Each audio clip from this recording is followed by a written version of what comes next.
man, I heard that I was ugly. Came from a chick who wanna touch. I said my face bomb, abs tight, racks stuck up, shack height, jury. What's up, everybody? Happy Wednesday, back again. AOS Podcast, episode 17. We're excited to be here. Before we jump in, let's do a little housekeeping. Make sure you are liking and sharing this video. As we always say, Realist Ad Movement is Wednesdays. Time for this free professional development, and this is definitely going to be free PD for all you educators. So subscribe to the YouTube page, the AOS Podcast. Follow us on Twitter, the AOS Podcast, and like our Facebook page. And we're going to jump in. The title of this show is The 1 Minute Meeting, and we have an awesome guest who we're going to introduce. I'm going to do a brief intro in our bio, but I'm going to let her do most of it. But before we do that, we're down one today. He may join us. Ball, he has some the work of a principal. It never stops, even when the kids are out the building. But I got my boy Doc Smith with me, and we were just talking on the pre-show, man. He got a dope little PD series happening at the school. But other than that, Doc, what's going on, brother? Man, I'm on cloud nine, man. Like I said, we kicked off part one of a 6-part PD series we're doing here in Grandview with both of the middle schools. So I'm super excited about that. The first time that we're really collaborating on that level, and it's all around standards reference grading, efficiency scales, just really trying to change practices of teachers. The teachers have been mad receptive of it. They're loving what we're doing. So super geeked about that, man. I'm on cloud nine. And then, like I said, we got Dr. Hemphill Joseph, and we kind of hit upon her a little bit last time. We all went out and got books that we passed out to people that wanted them. So now we got, her on the show. So I'm super geeked about this show because we're going to talk about students today, man. And, that's near and dear to all of our hearts. So we're going to really get into about students. Absolutely. So before we let the doc go, I'm going to read a little bit of the bio. And Doc, I'm going to let you fill in. I'm going to read the main parts, but I'll let you fill in the rest of them. So Dr. Mary Hemphill Joseph is the CEO of the Limitless Lady LLC and the founder of Limitless Leader, a company that helps individuals ignite the leader in themselves so they can better serve their community, company, and personal career. Mary is an leadership expert and a coach, K-12 educator and administrator, author, and inspirational speaker with over 15 years of professional experience as a teacher, administrator, state director, and university professor. And like you said, she's the author of the 1 Minute Meeting.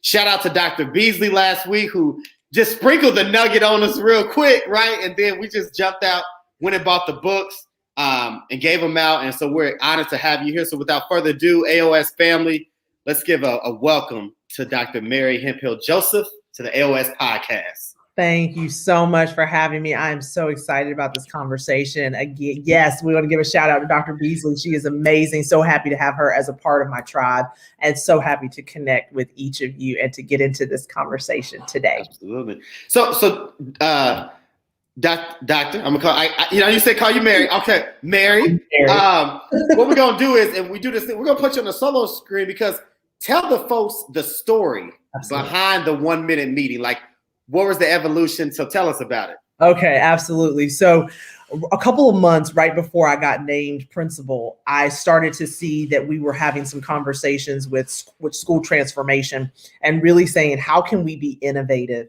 and take the most precious commodity, the most precious thing that we have as school principals, which is time, and really maximize it when it comes to transforming schools. 2 days before I was named principal at the school that I talk about in this book, this school was deemed an F by the state of North Carolina.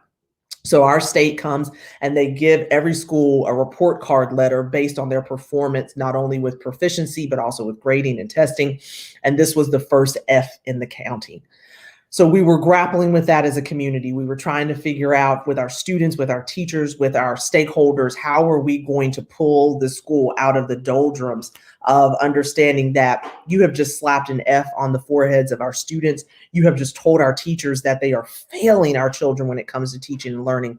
And more importantly than that, the community had rallied around this F because it was in the local newspaper. When I started to look at the suspension data, when I started to look at the academic data, we had suspended in that school over 400 students. And it was a school that had about 422, 430. That was the equivalent of sending one child home every day throughout the entire school year, if not more than that. And then we also were looking at 22% proficient in reading. So out of a school of 400, only 22% of our students were passing reading, were deemed literate by the state. I knew that we had not enough time to be able to say, you know what, we have 180 days to make this change. What would happen if myself, my assistant principal, and our instructional lead facilitator, what would happen if we took 1 minute and just met with every child in the building and asked them what they were experiencing? That's when the 1 minute meeting was born. We asked our students 3 questions. How are you today? What are your greatest challenges from the past quarter and the past 9 weeks? And what are your greatest celebrations from the past quarter and the past 9 weeks? We knew that we had 420 minutes, and we knew that we needed to go to our most important stakeholder, which was our students. When we started this process, our students' responses, their innocence, their being able to tell us the unfiltered, the raw responses to what they were experiencing in our building opened our eyes to 2 things. That we as adults, we were doing things, we were perpetuating initiatives and programs and policies that felt good for us, but they were having little to no impact on our students. And they, our students, were able to help us hyper-visualize what was really important to them and the connections we were missing, not only in the classroom, but also in the culture of our school.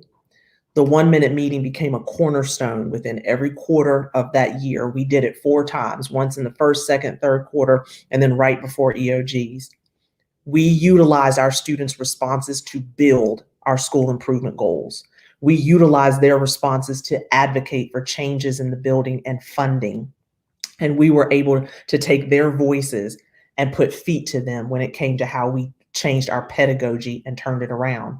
That first year, we were able to move our school from an F to a D with 86% growth. The last year, we were able to move it from a D to a B with 88% growth. And we did it because we invited students to the table. I had a professor in college before I finished my doctorate who said, Mary, if you're not at the table, you're on the menu. And we have been putting students on the menu for too long, and it's time to invite them to the table and ask them what they are truly experiencing when it comes to schools. Man, that's 420 minutes. We all got it.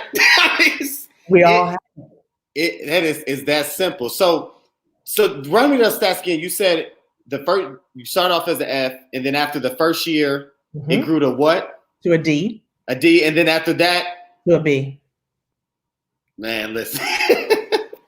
And let me tell you, it was because we had to change the narrative. So we had to feed the right narrative, because the narrative that was being told is that this school is a failing school. This school, the teachers are not great teachers. The students, it's not in a great part of town. We really had to do some strategic things. And the 1 minute meeting was a big part of that, to ask our students, what is it that you're seeing? And let me tell you something. Filters were created for a reason. They were created to make things look pretty. Our students, when you sit down with them, you create that mobile office, and I'm sitting there in the hallway with our children, they tell you what's really going on in classrooms. They tell you exactly what it is when it comes to how they see literacy and mathematics. And sometimes it's not even about the content. In the book, I talk about one of our 4th graders who her biggest challenge was not the academics. Her biggest challenge was Tommy. Tommy had been bullying her. Tommy had been copying off her paper. Tommy had been talking about her in class. She had told the teacher 4 or 5 times, and the teacher hadn't done anything.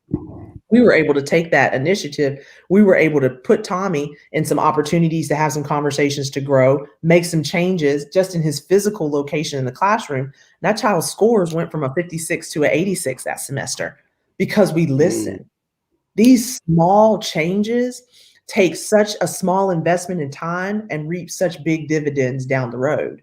But if we don't take the time to ask our students what it is that they're experiencing, we'll never know. So there's something that we talked about a little bit in the pre-show, and then I think comes out in your statement is why is it we know that this works? I mean, you have data that shows it works, but yet so many school leaders still make decisions based on adult convenience instead of what's best for students. So the couple things is traditionalism. So the best killer of innovation is we've always done it that way. And we can look around in the world right now, and we can see everything has been revolutionized. We don't do banking the same way we used to do a decade ago. We don't do healthcare the same way we used to do a decade ago. But if you look in schools, for the majority of them, we still do things the way we used to do them. Now, for school leaders, again, we understand you have to deal with time. You have to deal with the parents and community, the district leaders that are coming, teacher leaders who need professional development, behavior issues. However, we have to ask the question right now, can we afford not to listen to our students? You cannot Google how to make it successfully through this global pandemic as an educator, because nobody who's alive right now has ever dealt with it. Last pandemic we had was 1918 with the flu. Mm-hmm. So if we don't literally partner with our students as the most important client and say, how is our teaching and learning? What is it that you're struggling with? What are your greatest celebrations? We're going to keep focusing on those policies, that pedagogy, and those procedures that felt comfortable for a normal that's not happening right now. And we're spending So how did you develop, knowing, like I said, you got that traditionalist, and you got those teachers in the classroom that, this is hard for them. Like, I mean, teaching is a very personal thing, yes. Like it's almost like you're critiquing me and my soul when you're telling me how, what I'm not doing right or wrong in the classroom. So how did you develop buy-in and change the perception of teachers as you kind of shifted the culture to focus on what was really best for students? I brought them along with me. So in the book, I talk about making sure that we're communicating this with the teacher leaders and the parent leaders. There's 3 types of languages that I feel like school leaders speak. We speak the language of the students to help them understand, to help them be successful. We have to speak the language of the teachers to get that buy-in that you're talking about, to help them implement and help them get resources. But then there's also the school leader speak, because we see the big picture. We understand how all these moving parts work together. I was very transparent with my teacher leaders. We utilize the data. So in the book, I talk about that needs assessment. When you put in front of them, we had 422 suspensions. We're at 22% when it comes to our literacy scores. This is what our physical edifice looks like. When you paint that picture for them and you say a solution to this can be that we start to innovate and we start to do things differently. Here's what I'm thinking. I want to ask our students what it is they're experiencing and glean that feedback. Every new initiative, everybody's not going to be on board. You're going to have what I call those culture cancers. They're the people in your building who it does not matter if you say, I'm going to give you $1 million raise. They're going to ask, why isn't it 1,000,001? Those culture cancers spread like a stage 4 virus. They spread quickly and quietly. So you have to make sure that you're having strategic conversations with the third of those teachers and staff members that are going to move the initiative. That's the type of energy you want around the spirit of the 1-minute meeting. And those other individuals, hey, listen, when you start calling their babies out into the hallway and doing that 1-minute meeting with them, there's not much you have to say because those students are going to tell the truth. Then taking that data that the students have shared with you and making it digestible. So showing them, hey, big trends that we talked about in 3rd grade, here's what emerged. Big trends in 6th grade, here's what emerged. You're not leaving anything to chance, and you're including them in that conversation and feedback. And here's the other piece, even with parents and community, we had some parents and community that were like, why are you asking our children what it is that they're experiencing? We're turning that conversation on its head. And again, we even created a 1-pager. After we finished a round of 1-minute meetings, we took the big ideas. We shared that with our parents and our PTO and our superintendent and our community to say, here, we're asking our students what they are gleaning when it comes to teaching and learning and their experience in this building. And here's what we're finding out. For teachers with that buy-in, they appreciated that transparency. And I'm going to tell you what happened. After that first year, when we moved from an F to a D, I'll never forget, I went into a 5th grade math classroom and all the educational noise was happening. Students were working with the smart board. Some students were working in small group, and the teacher was in the corner meeting with one student at a time. And I finished up the observation. Before I left, I said, can you tell me what you were meeting with that child about? And she said, Dr. Hemphill, I'm doing a 1-minute meeting. And I said, what do you mean? And she says, I started doing the 1-minute meetings after every benchmark. And I asked the students, what was your greatest celebration from this benchmark? What was your greatest challenge? And what could I have done better to help you be more successful? I never mandated it.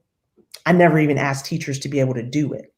But the greatest marketing is not those teachers who are disgruntled and literally kill the spirit of transformation. It's those teachers who are able to do it because they're going to tell another teacher who's going to tell another teacher. And those unmandated initiatives are the ones that gain the most momentum. So you didn't say, well, I'm doing these meetings, I want you to do them. This is just something that those teachers said, it must be working. Let me try it. And now I'm attached it to my learning. So I love that. So there was a quote in the book that I used on Twitter, but it said, before we attempt to reform present practice, we must try to learn why those decisions were made and to understand the consequences of past practices. Yes. What were some of those past practices that you noticed that said, this is not right, this isn't wrong, and this is why we should try this 1 minute meeting? So what were some of those past practices that you noticed? Absolutely. So when we started the first 2 rounds of 1 minute meetings, the first was the schedule. I'll never forget, I sat down with a little boy and his name was, I think his name was George. He was a twin. And he ended up kind of talking to me about some of the things he was learning in 3rd grade. However, he was also labeled exceptionally challenged. So he had some exceptionalities and he had to be pulled out. He was struggling in reading. He kept saying, Dr. Hemphill, I'm struggling in reading. Dr. Hemphill, I'm struggling in reading. And I always missed the biggest part of the lesson. And I kept asking him, what do you mean you missed the biggest part of the lesson? He said, when the teacher gets started, I have to leave to go with my EC teacher. We went back mid-year. We looked at that master schedule. And what I did is I put protections. Our team said, we're going to protect ELA, we're going to protect math, we're going to protect science, and we're going to protect social studies. We have to do that, not just for our tested grades, but we need to find ways to work interactively. We need to find ways to work interdisciplinary content areas and those individuals to be able to push them in versus taking our babies out, because we're doing exactly what George said. They're missing the biggest part of the lesson. So we went back and we looked at the master schedule. Normally you do the master schedule backwards. You try to figure out where everybody needs to go and then you fit the content in. We created a blocked out, protected master schedule to where our children did not miss the cornerstones of the biggest content areas that were struggling in the data. The other thing we did, our 4th grade students, if I had asked them one more time, what is the capital of North Carolina? And they told me, I was like, our children need to be able to have this conversation. So again, we were missing some areas to be able to bolster up some cornerstone facts that they needed. We shifted our PLCs. Normally we're doing PLCs and teachers are running to the bathroom, they're running here, they're running there, and you might get 20 minutes of a good instructional conversation. So we mapped out the schedule for PLCs to happen in tiers. We created a 2-hour block every week for kindergarten and 1st grade teachers to plan together. We removed the excuses that our 1st grade teachers were getting non-readers who didn't know their sight words, because we were able to forge those conversations. 2nd and 3rd grade teachers read together, a tested grade to bridge from that 2nd grade to be able to look at data, look at student work. And our 4th and 5th graders were able to get together and say, by the time they get to 5th grade, they have to know the capitals. They have to understand all these strands of science.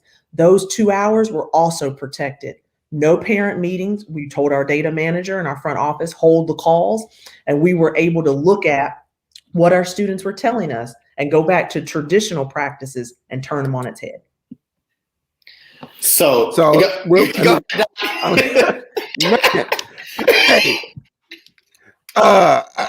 just want to say, preacher, because like you definitely, I mean, it's a lot of confirmation happening right now. So I can't wait to dig into the book, because I just had to basically almost blow up my master schedule for next school year. Because let me give you a quick little story. I went into a a science classroom about a month ago, and doing a walkthrough, and this little girl was crying. And I'm like, what the heck is going on? So I go sit next to her. Hey, what's going on? What's the issue? And she was like, Dr. Smith, like, I really want to do the work, but I can't read it.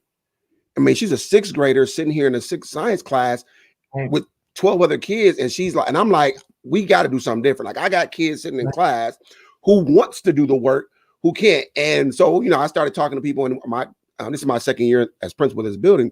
They had a reading program before that they got rid of. And part of the reason was because parents pushed back because kids had to give up an encore class in order to take this reading intervention class. And I'm like, I don't want kids to give up taking gym or taking up family consumer science or Project Lead the Way. So we basically recreated an entire schedule where every grade level will have a class period that's called intervention.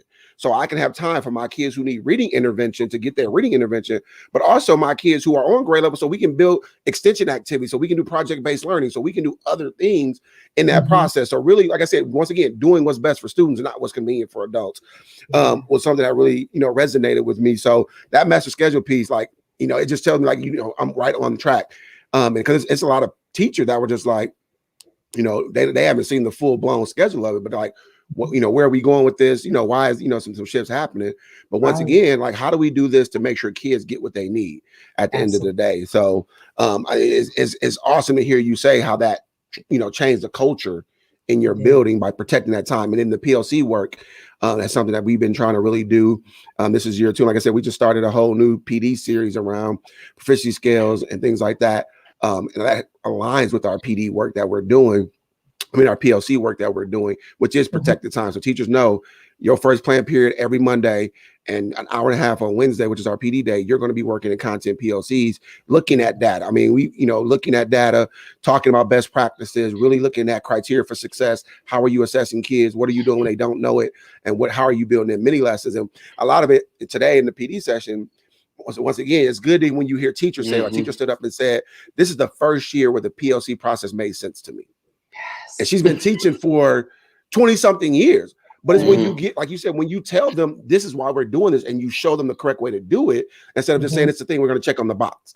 So I appreciate, I just think, the book is going to just give me more ammunition to come out firing as I continue to grow in this work. So listen, the 2 things that I pulled that just smacked me in the face like a ton of bricks. The first one was when you said, you told your office manager, hold all the calls. The meetings, because as principals, and I know Dr. Smith and Ball, who's also with us, and we're like, if a parent calls or a meeting, I want to jump in, I want to be attentive. But the most important person in that space is the children. So that means whether or not I need to make sure I'm doing an observation with the teacher, I protect that coaching meeting, right? All that's important. I can't do that if my time is being pulled. So as I'm creating my weekly schedule or daily schedule, or a monthly schedule, I need to say, okay, what days do I want to have external partner meetings and parent meetings? Okay, let me do Friday mornings. And that's the only day. So you tell your assistant, hey, Monday, only on Fridays between 9 and 10:30 can I meet? And so you got to schedule that, because if not, when I'm supposed to have this PLC on Wednesday at 11, if somebody walks in the building, Miss McGuire to the front office, and now I done lost that time. So that was confirmation for me. The second one, which people don't talk about a lot, is that, and when you're in a school of a turnaround, and that's kind of where I am too, trying to turn around a school, the first 2 things that go is science and social studies. And I literally heard you say 2 things. They need to know the strengths in science, and they need to know those capitals. And you said we're protecting science and social studies the same way we protect ELA and math. So I got to ask, and this is just for me, in North Carolina, correct, was where you were at. So in Indiana, science and social studies isn't tested on state testing. So people are like, well, the kids don't really need to know it. Why did you say they need to know this just as important as math and ELA?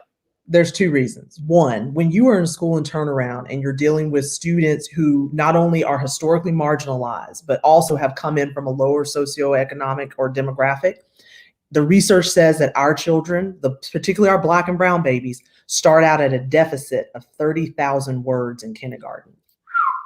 The environmental print and the conversational language that they start at age 5 is 30,000 words less than a child of their same age, however different demographic.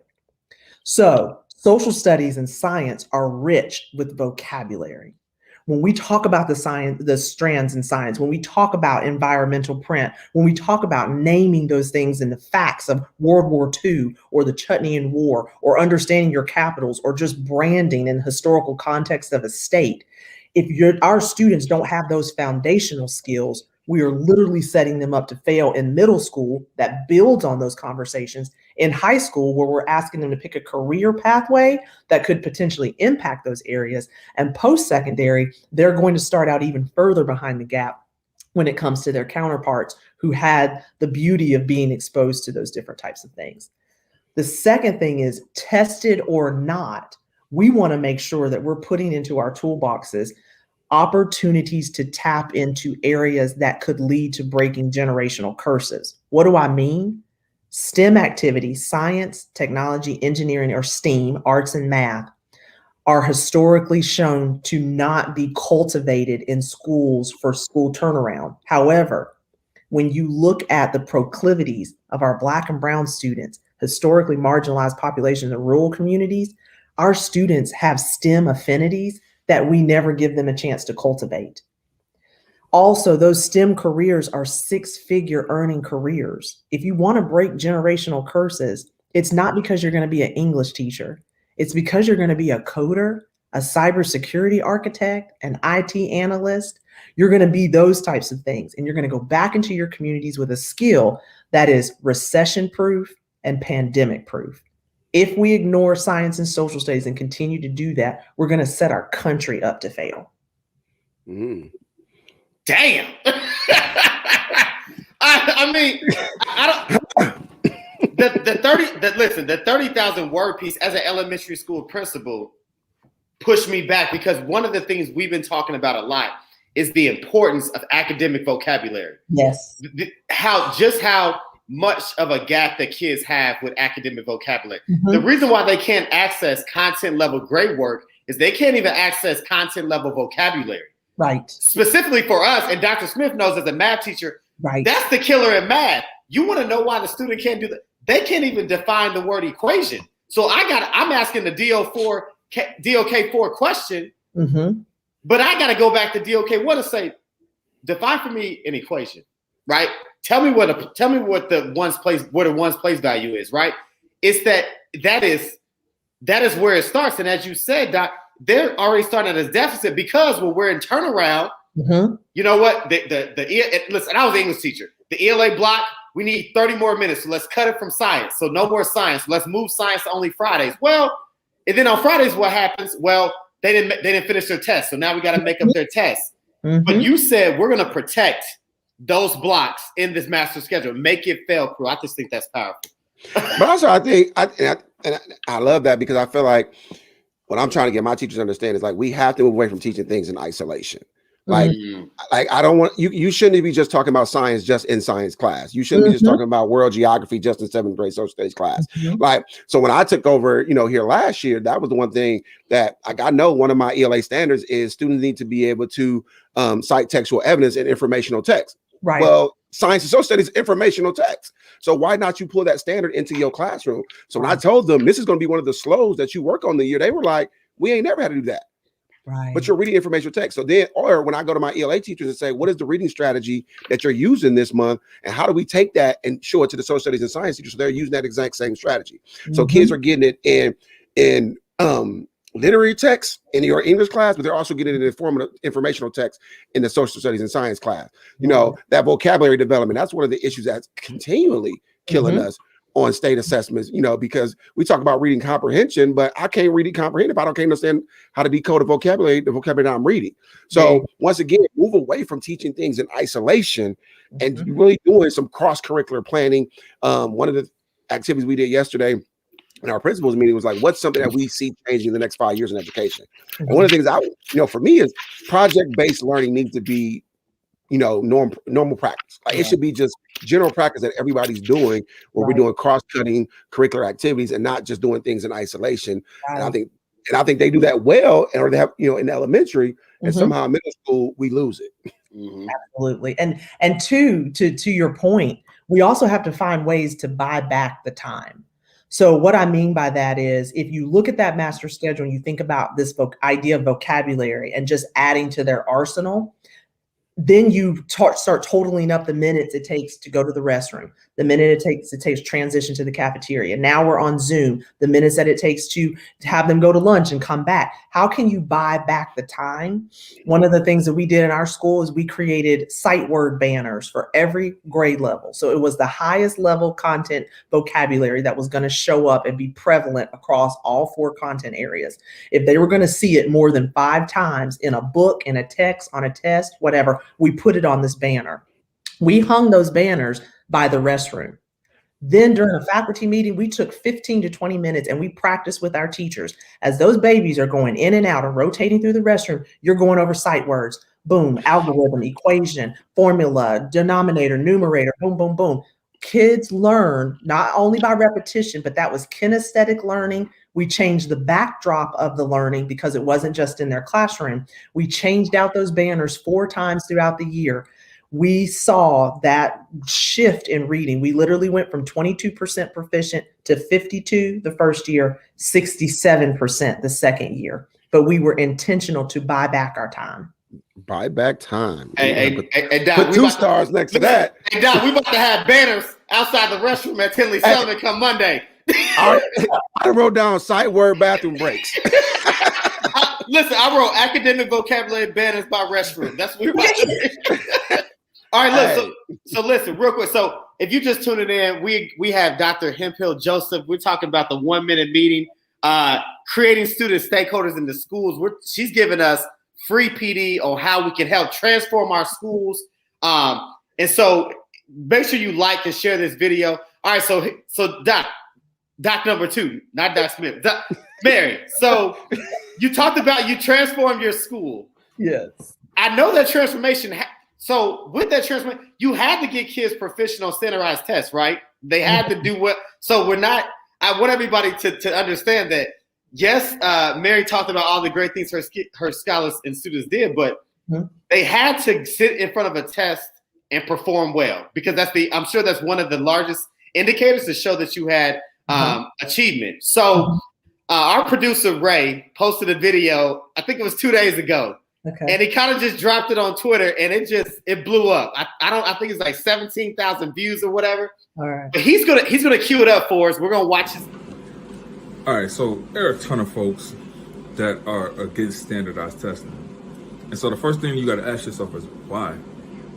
Why would you be against something that can assess students to tell you exactly where they are? Are you afraid? Do you not want to know? Because as a parent, I definitely want to know where my kids are.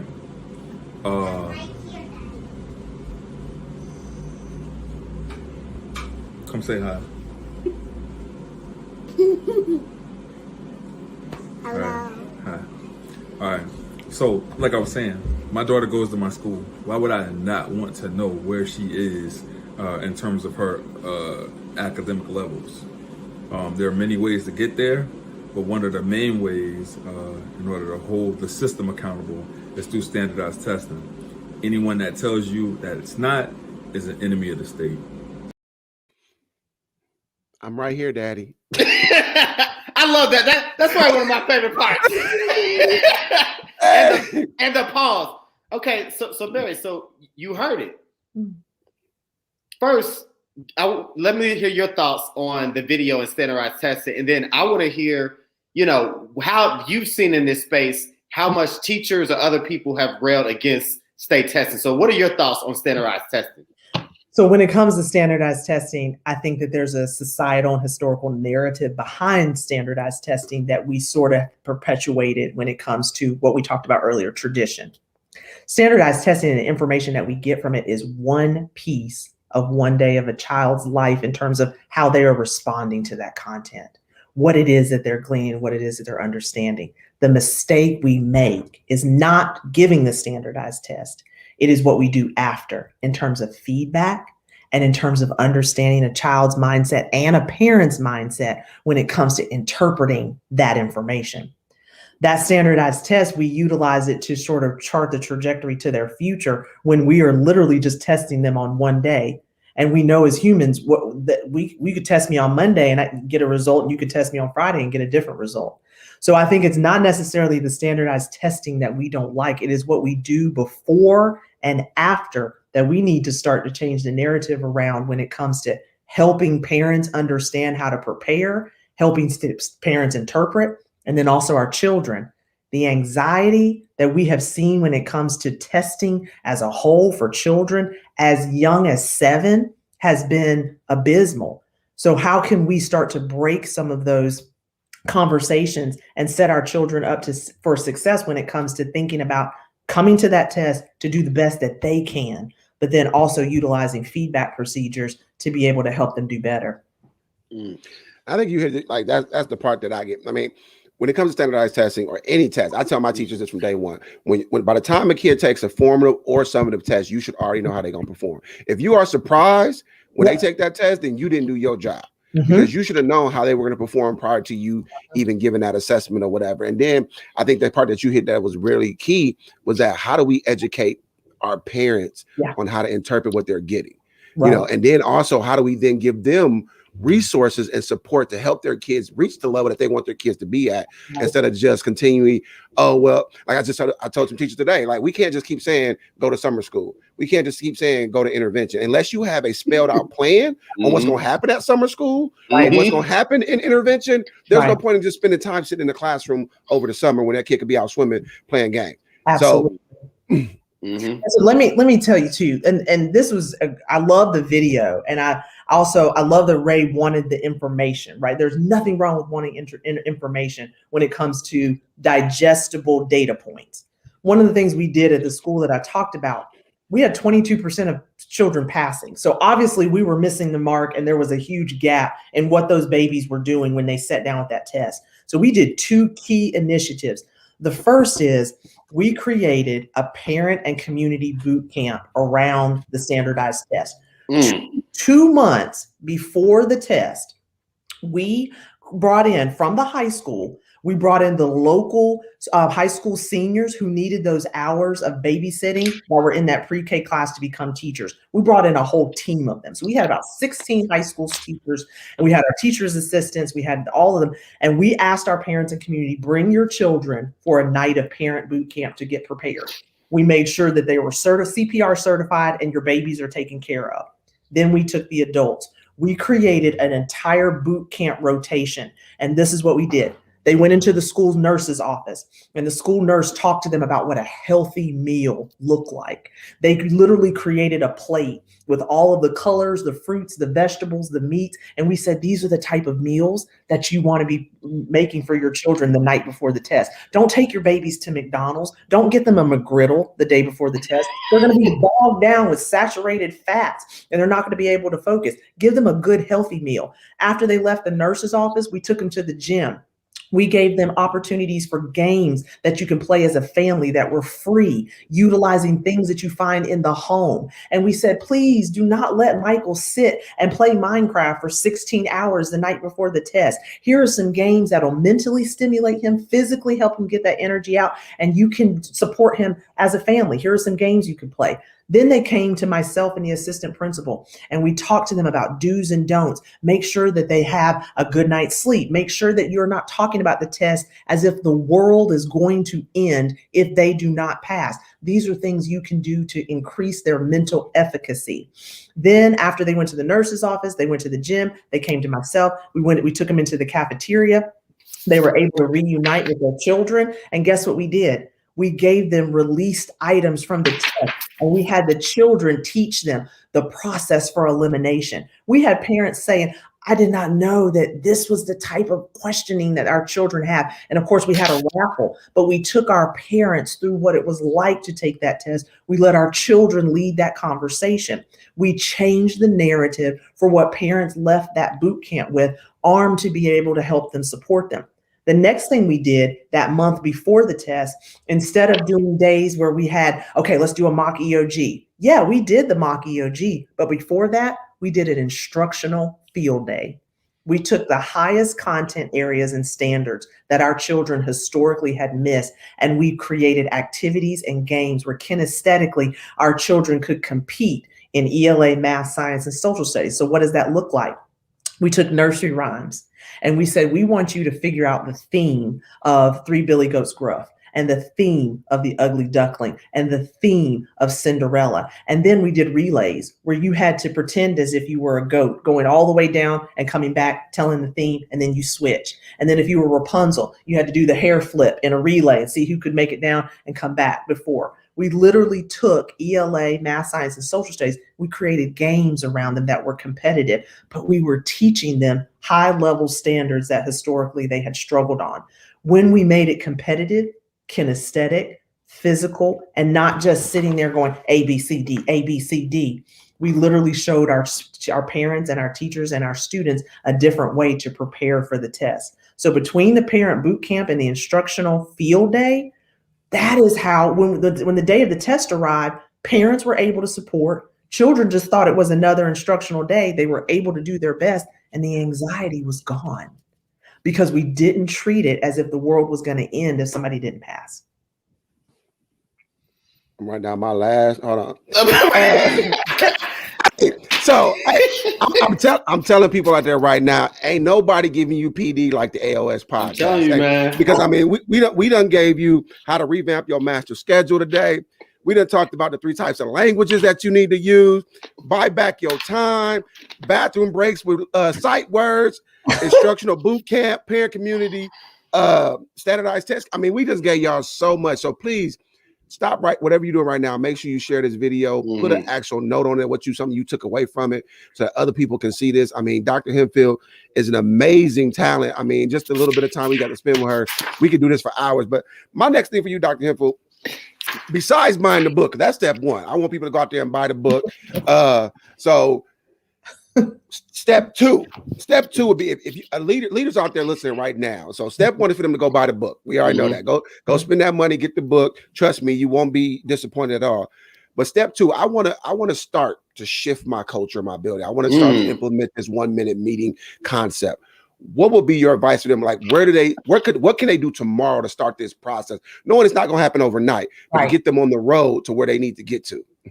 The needs assessment. And I talk about this in the first 2 chapters.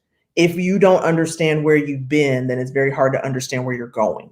And with the 1-minute meeting, you don't want to repeat the past. So the first thing to do, and I talk about this at the end of every chapter, you'll see 2 things. You'll see a 1-minute practice and a 1-minute post-pandemic strategy. So I actually stopped publication on the book when the pandemic started, and I went back and rewrote the ending of every single chapter to add a pandemic strategy.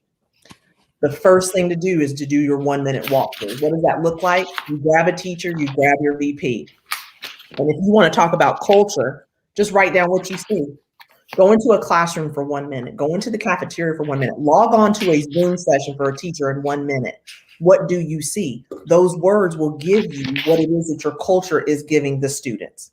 Then walk around your physical edifice. What is your building telling you? Does this building give you prison, or does this building give you passion and purpose? And yes, come in here and learn.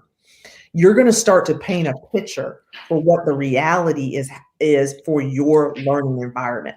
Once you know the reality, then you know what to focus on. Because here's the thing. You're not doing the 1-minute meeting just to feel good and get some data. You're utilizing the 1-minute meeting so that you can go back to that needs assessment and you can say, we want to shift the culture. We need to start bringing our children's value into our conversations. If we want to shift the culture, then our school improvement goals need to be riched and etched in what it is that our students find important, not what we find important. But those 1-minute walkthroughs are going to be huge, and they're going to paint a picture and tell you the story of your building right now. There's so much power in just 1 minute. And I think, Dr. Hemphill Joseph, you showed us that while people think that I need to sit 10 minutes with my teachers, or I need to sit 25 minutes with a student and gather all this information, and you said in the beginning, we asked them 3 questions. And I always go back to that first one that you said, how are you today? It's like that icebreaker. Let me just break. How are you feeling about being called to the principal's office, right? Because the moment the kid hears, I got to go to what? Why? And then you say, how are you today? And then you just watch their shoulders relax. And then, like you said, you get everything that you need. But the power of that minute and how much information that you can gather in that minute. Why do you think that most leaders try to spend more than that minute. Why do they make meetings last so long? What is that? Is that a defense? What is it that makes them want to just sit there for so long and not just say, I got 1 minute, I'm gonna gather all I need in 1 minute? We do that because it literally starts firing off synapses in our brain that the more time I spend on this, the better job I did. So we've all seen that meme. This meeting could have been a well-crafted email. Yeah. You have to make the decision. As a leader, you actually have to keep it simple. People don't need to be inundated with yet another thing.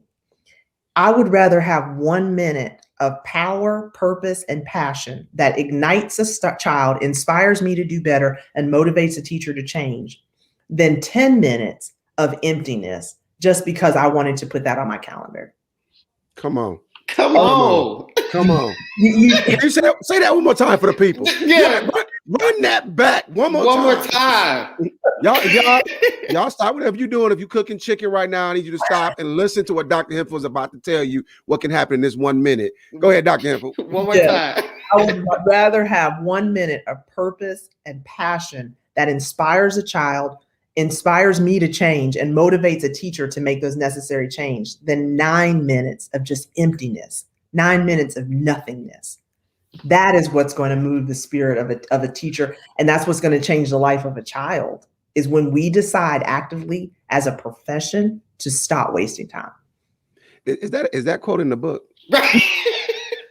It's gonna be a tweet before the night is over. Oh, for it's sure. Gonna be a tweet before the night is over. That summarized everything that we talked about today. Like, I mean, that was on point. I mean, yeah. I'm gonna go back. But even to that, Doc, not only what is summarized, what you see is some of the issues and why so many leaders are struggling. Why I think even I look at my own self, vulnerability. When I'm thinking about trying to transform and turn around my school, if I sit here and honestly reflect and be transparent, right, and say, how many times have I had meetings where I had a powerful first minute and everyone's engaged and they're excited, and then we spent the next 9 minutes of me just saying, well, I scheduled 15 minutes, I scheduled 10 minutes, so I got to finish this out. Instead of just saying, well, I think we settled and got everything we needed, so here's free 9 minutes for you. Carry on, right? Right. And we have to do it. When I say buy back the time, it is because, and we always say we need to be urgent. We really need to make this change happen this year. Well, you can't do it with 4 15-minute meetings where only about 45 of those was spent shuffling papers, handing out things, and taking attendance. Wow. So if we want to make an impact on this year's second graders, and they're only with us 8 hours a day, we have to buy back the time. Every minute truly has to count. And that means you have to get teachers back to classrooms faster. We have to get back to our offices faster. We need to get those students back to learning and connected back to what their focus is faster. And meetings literally eat up the transformation. They eat up the time. And before you know it, that second grader is a third grader and the year is done. And we miss the moment to be urgent.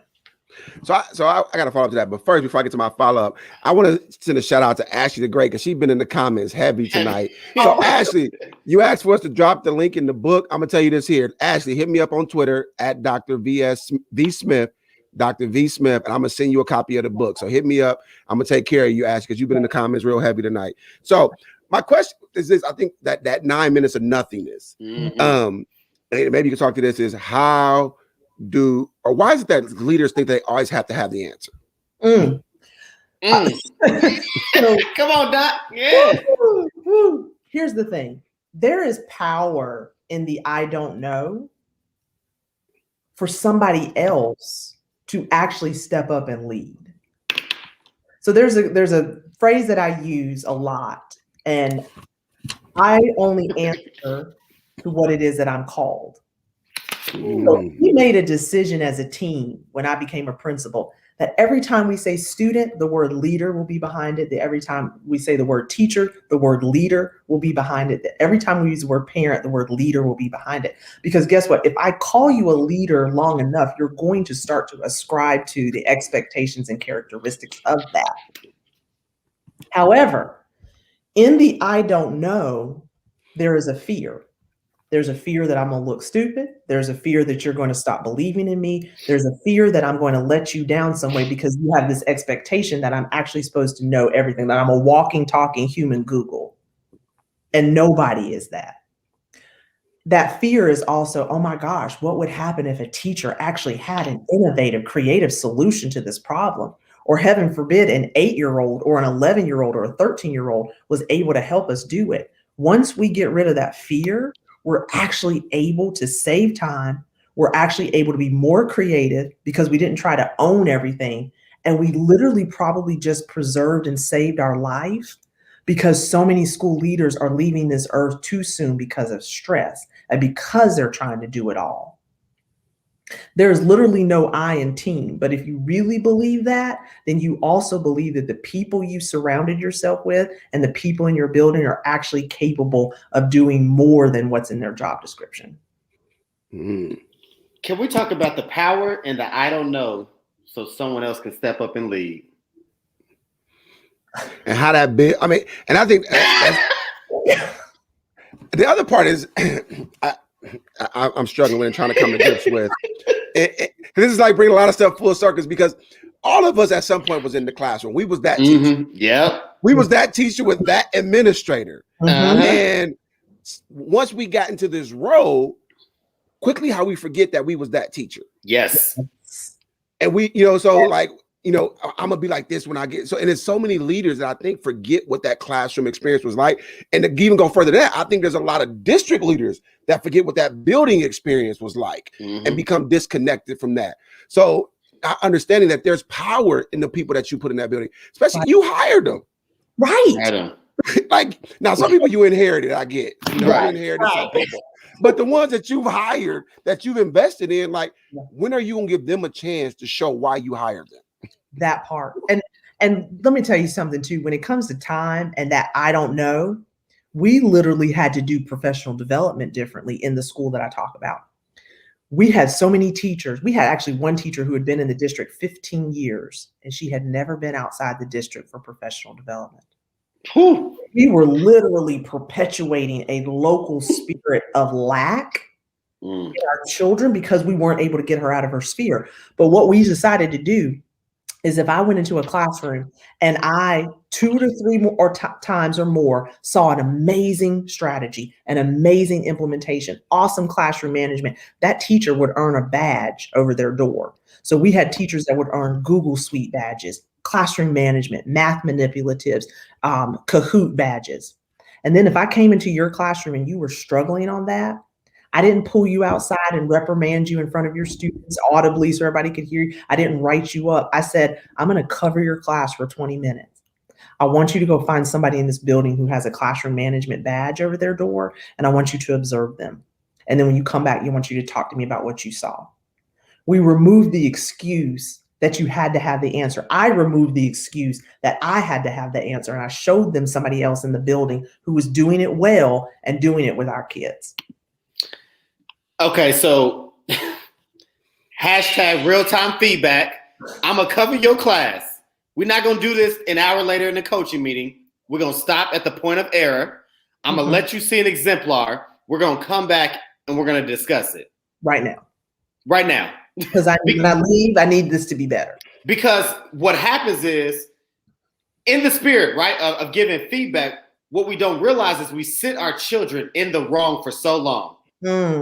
And then we sit that teacher in the wrong for so long. And then wonder why when we had the coaching meeting the next day, because their prep was in the morning, this was in the afternoon, nothing's sticking. I've slept, I've ate, I drove home, I got yelled at by a parent. My kids in my house were doing these things. So when you're telling me that, I don't even remember that. So let me stop you in the point of error, show you the exemplar from a peer, right? Because what? Less intimidating. Yep. Just go see a peer, right? With your students, not a video of some other kid somewhere else or another teacher. Right. Students like you in the building, and then we're going to come back and we're going to discuss it. How powerful is that? But I think that is why, again, a lot of when feedback goes wrong is because of that. Because they're waiting too long and not getting at the point of error. But can we also talk about Tinley Summit will have badges on door. So we are going to teach like, what is this? And I'm gonna say, you need to go back and watch the AOS podcast on March the 3rd, episode 17, and just listen to what has been thus far 54 minutes of just free PD. And again, we've anchored everything that we've done, and we're closing up. We're gonna get the final thoughts. Everything we've talked about lately, Doc Smith, Ball, Ray, we said, listen, the OS podcast is about giving free PD. I don't know if you'll get this free PD live or somebody will tell you about it, but we have given you free PD. Last week, we introduced you to the affinity spaces and knocked your socks off about the importance of what Dr. Beasley was talking about. This week, this has been for principals, for aspiring leaders, for leaders, whether teacher leaders. This has been how do you impact student outcomes by putting students first. That's like literally how I feel about this. And so we're going to do our closing thoughts, and I'm going to make mine real simple because we're going to give you the last bit of it to talk about it. And I know Doc Smith's going to plug something that we got going to at the very, very end. But my closing thoughts is simple, and I'm going to make it real short. So yesterday was Read Across America Day, and I posted a video, so I'm just going to give you guys the Spark Notes version. Read Across America is not about Dr. Seuss. And so for all of you all that have preached about canceling Dr. Seuss, I got a news flash for you. Dr. Seuss was canceled 10 years ago. So now that you're bringing up old stuff, like we already know about his books, but let me tell you what you're doing that's wrong. What you should do is when you teach children how to read and you teach kids about text, what you should also do is teach them how to read and think critically and independently. Because what you want to do is say, I know how I feel about Dr. Seuss books, but let me expose you to Dr. Seuss books, give you the skills and tools to think critically and independently, and then let you make a determination on whether or not you want to cancel Dr. Seuss for yourself. I'm not going to sit here and pass off and push the cancellation of Dr. Seuss onto my students. So again, make sure those of you that are canceling Dr. Seuss and recommending books, also make sure you recommend a book that you actually read. That's all I got to say about that. So, Dr. Hemphill Joseph, what is your final thoughts for the folks listening? How would you wrap up? And again, while you talk, I'll just do this so people see it. So give us your final thoughts, and I'm gonna let Doc Smith close us out. Okay. First of all, I just want to say thank you. It's been an amazing conversation. And truly, if there's one thing I want everyone to walk away from, in chapter 5, I talk about students as evaluators. And I say, for far too long, school has not mirrored the world that it claims to prepare students for. Mm-hmm.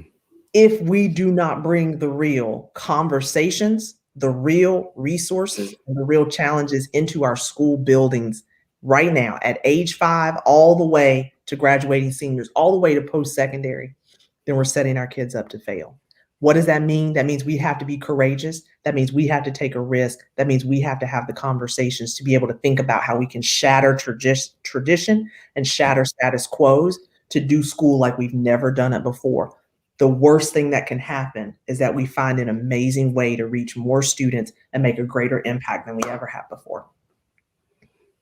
The book is out, The 1 Minute Meeting. So I don't even know how I want to do this. Somehow this is all about to come together for us, though. It's all gonna come together but first I want to make sure, Ashley, make sure you hit me up so I can get you this book, The 1 Minute Meeting. I'm gonna make sure I get that for you. Dr. Hemphill Jones, like, this has been an amazing, phenomenal time. I've been looking forward to this for the last 2 weeks since we had Dr. Beasley on talking about infinity spaces. And this is kind of a history-making moment. It's kind of a little bit bittersweet because Ball's not here. But back in June, we launched this whole AOS podcast thing, talking about the new Black History Month. And the AOS podcast in name form is coming to an end tonight. So this is new news for everybody, because what we want to do, myself, my awesome co-host David, and also Ball, is we want to make sure that we are helping educators network, grow, and guide enrichment by providing free PD. So in 2 weeks, we are rebranding the AOS podcast as the Engage podcast, where we're offering free PD every 2 weeks. And we're going to kick off the first episode of the Engage podcast with the one and only Principal Kafele, who's coming on to talk about aspiring leaderships and the assistant principalship. So, Dr. Hemphill, we appreciate you coming on. This has been an amazing, amazing ride. If you people didn't get anything from this, I don't know what you've been doing for the last hour, because Dr. Hemphill brought her A game. She was like Mike Jordan in his prime when she did her thing today. So we truly appreciate it. It's been an amazing ride as the AOS, but in 2 weeks, we'll hit y'all back as the Engage podcast as we become educators, networking, growing, and guiding and enrichment, providing free PD from the leaders of the Realist Ed movement. We out. Peace, everybody.